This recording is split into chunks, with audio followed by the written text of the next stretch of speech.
Have you ever felt like you were born on the wrong side of life? Like everyone else got a head start and you were left behind, weak and unnoticed? That's exactly how our story begins, with a boy named Leo. In a world that worshipped strength, Leo was a whisper in a storm. Frail, timid, and constantly overshadowed by his peers, he was an easy target. Every day was a battle for survival, not against monsters or armies, but against the crushing weight of his own perceived inadequacy. The jeers of other kids were his daily soundtrack, and the pitying glances from adults were daggers to his heart. He would often hide away, finding solace in old books, dreaming of the heroes on their pages, heroes he knew he could never be. His own reflection was his greatest enemy, a constant reminder of everything he wasn't. One evening, after a particularly brutal day of being shoved around, Leo stumbled into a forgotten corner of the town library. There, tucked away and covered in dust, was an ancient leather-bound book. It wasn't a story of brave knights, but something different. It spoke of a different kind of strength, not of the body, but of the spirit. It described a power that wasn't about lifting boulders, but about enduring pressure, a resilience that could turn coal into diamond. The book spoke of a place, a hidden valley called the Grotto of Echoes, where one's true potential could be awakened not by gaining power, but by facing one's deepest fears. A spark ignited within Leo. For the first time, it wasn't a dream of being someone else. It was a glimmer of hope that maybe, just maybe, he could become a better version of himself. With nothing but the tattered map from the book and a heart full of desperate hope, Leo set off. The journey was more terrifying than he could have ever imagined. The forests were darker, the mountains steeper, and the nights colder than any story he'd read. Every shadow seemed to mock him.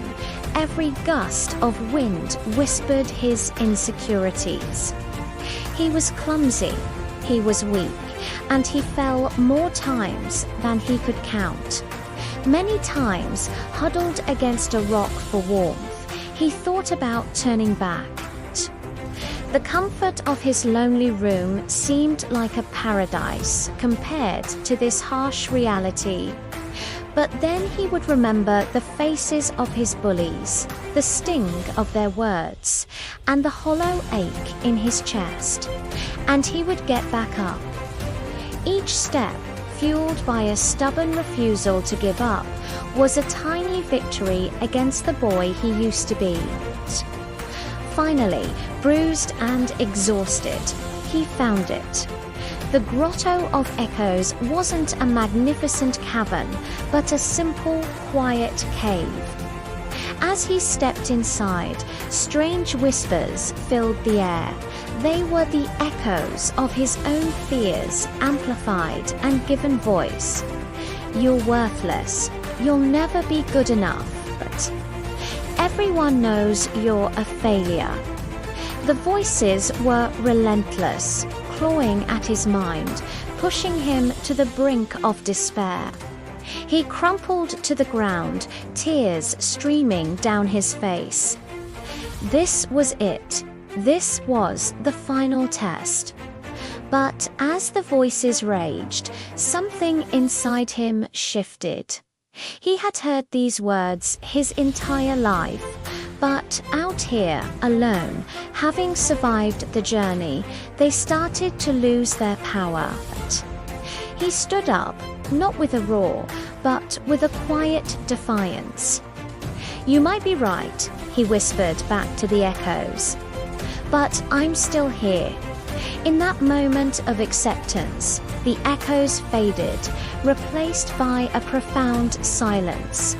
A soft, warm light filled the grotto, not from an external source, but from within Leo himself. He didn't suddenly grow muscles or gain magical abilities. The change was deeper. When he walked out of that cave, he stood taller. His eyes, once downcast, now held a calm, steady light. He returned to his town not as a warrior, but as someone who had conquered his own inner demons. The bullies tried their old tricks, but their words no longer found a target. They bounced off his newfound assurance. People began to notice the change. They saw not physical strength, but a quiet confidence, an unshakable resilience. He started helping others, not with brute force, but with empathy and understanding, for he knew the pain of feeling small. Leo never became the strongest man in the world, but he became a pillar of his community, a beacon of hope. His glory wasn't found in a crown or a trophy, but in the respect he earned and the lives he touched. He proved that true strength isn't about never falling. It's about having the courage to get back up every single time. Thank you for watching. If this story resonated with you, hit that like button and subscribe for more tales of the human spirit.